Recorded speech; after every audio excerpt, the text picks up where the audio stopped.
क्या शादीशुदा महिला के साथ कोई संबंध बनाए जा सकते हैं, या क्या शादीशुदा महिला किसी अन्य व्यक्ति के साथ यानी अपने पति के अलावा किसी व्यक्ति के साथ लिव इन रिलेशनशिप में रह सकती है। नमस्कार, मैं एडवोकेट मुकेश पगड़िया स्वागत करता हूं आपका आपके इस यूट्यूब चैनल पर। यदि आप इस चैनल पर पहली बार आए हैं तो आप इस चैनल को सब्सक्राइब कर लें, साथ ही आप बेल आइकन भी अवश्य दबा लें ताकि आपको मिलती रहे मेरे प्रत्येक वीडियो की जानकारी। आज का हमारा विषय है कि शादीशुदा जो महिला है किसी पराये व्यक्ति के साथ रह सकती है, चाहे वो लिव इन रिलेशनशिप में हो या फिर शारीरिक संबंध बनाने हो, तो क्या ऐसा वो कर सकती है। तो आज के इस प्रश्न का जवाब हम जानेंगे आईपीसी यानी जो भारतीय दंड संहिता है उसके सेक्शन 497 को रिलेट करते हुए। देखिए 497 एडल्ट्री की बात करता है, जारता की बात करता है।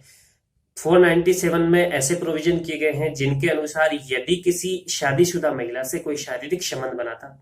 तो ऐसी दशा में उस पुरुष को यानी जिस किसी पुरुष ने ये जानते हुए कि उस महिला की शादी हो चुकी है और उसके बाद उसके साथ लिव इन रिलेशनशिप में रहता है, उसके साथ शारीरिक संबंध बनाता है, तो ऐसी दशा में भारतीय दंड संहिता का सेक्शन 497 उसे दंडित करने का काम करता था, यानी उसे सजा दिलाने का काम करता था। लेकिन क्या हुआ कि पिछले कुछ दिनों में सुप्रीम कोर्ट ने एक जजमेंट दिया, Joseph cine versus union of India. इस जजमेंट में यह हवाला दिया गया कि जब किसी पुरुष को किसी पराई स्त्री के साथ संबंध बनाने का अधिकार है, उसके साथ रहने का अधिकार है, तो एक महिला को भी ऐसा होना चाहिए। तो इसी बात को मद्देनजर रखते हुए उन्होंने इस जजमेंट में हवाला किया कि अगर कोई महिला अपनी इच्छा से किसी पराये मर्द के साथ रहती है लिव इन रिलेशनशिप में या उसके साथ कोई शारीरिक संबंध बनाती है, तो ऐसी दशा में उस पराये मर्द को किसी भी प्रकार की सजा नहीं दी जा सकती।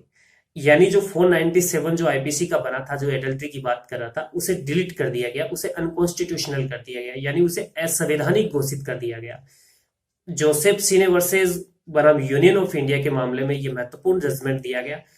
अब कोई भी महिला यदि किसी व्यक्ति के साथ जो उसका पति नहीं है और उस महिला की शादी हो चुकी है, उसके साथ रहती है, चाहे लिव इन रिलेशनशिप में रहो, और उसके साथ शारीरिक संबंध बनाती है, तो ऐसी दशा में उस पुरुष को जो उसका पति नहीं है उसे किसी भी प्रकार की सजा नहीं दी जाएगी, उसे दंडित नहीं किया जाएगा, उसके ऊपर किसी भी प्रकार की क्रिमिनल कार्रवाई संस्थित नहीं की जा सकती। यानी पहले क्या होता था कि पति को यह अधिकार था कि पति उस व्यक्ति पर यानी जो पराया व्यक्ति है उसके साथ उसकी पत्नी ने संबंध बनाए हैं उसके ऊपर क्रिमिनल कार्रवाई संस्थित कर सकता था। लेकिन अब वर्तमान में 497 यानी धारा 497 को अनकॉन्स्टिट्यूशनल यानी असंवैधानिक करने के बाद पति किसी भी प्रकार की उस पराये मर्द के ऊपर